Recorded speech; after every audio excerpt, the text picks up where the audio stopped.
2024 was a struggle for Boeing, but just how much? Well, after strike action impacted the plane maker during their last quarter, they're now forecasting a larger than expected loss across Q4. Based on estimates, Boeing incurred a $4 billion loss across the last 3 months of the calendar year just gone.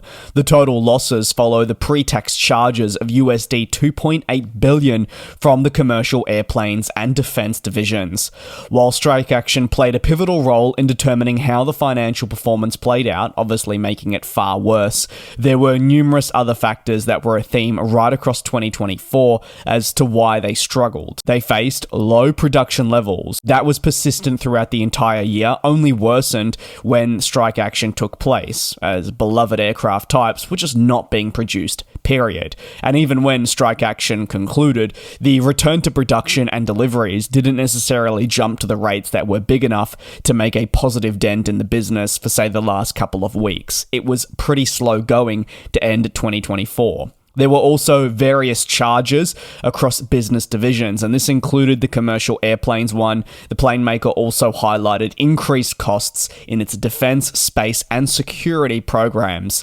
The final fourth quarter results have now been published. You're more than welcome to go and take a look at them on the Boeing site. What they do is help paint a more accurate picture of their performance across the last 3 months. Poor performances, however, such as these with substantial losses incurred, are to be expected. This shouldn't necessarily come as a shock.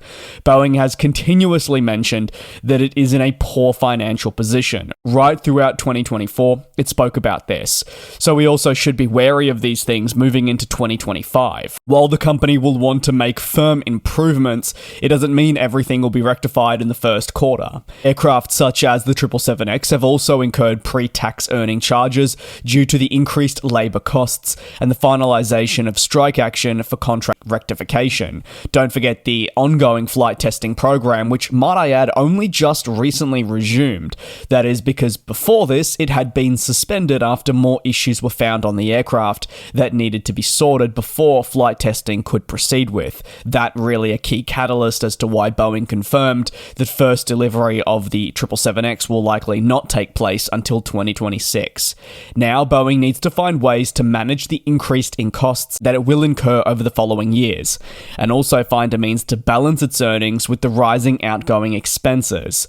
While this result is a negative, the plane maker remains primed to improve across this year. It believes that the losses are obviously not optimal, but they're more for long-term gain. They're aware that their finances are in disarray, but if they can stabilize key areas of the business, which they at least internally say they have been doing, well, then there should be improvements across the long term, which is really the goal.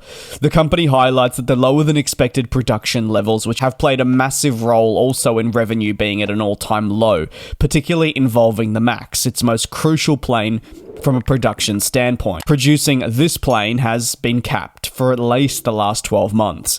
Following changeovers in the United States with presidents and adjustments to the FAA, those caps are expected to continue to be imposed at least for the foreseeable future. And as a result, Boeing can't optimally produce aircraft, and the backlog and substantial losses are only worsening even for your airline customers who are coming forward to the plane maker seeking compensation for their damages.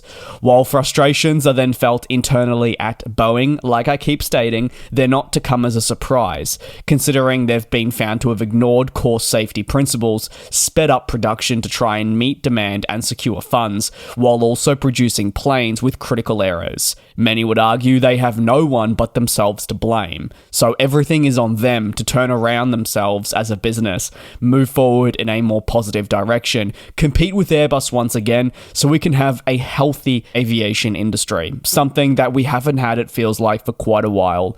Let me know your thoughts down below in the comments. Thank you very much for your support here on the channel. Please take care, do be safe, and I will indeed see you tomorrow for your next industry news video right back here on the channel. And we'll fly.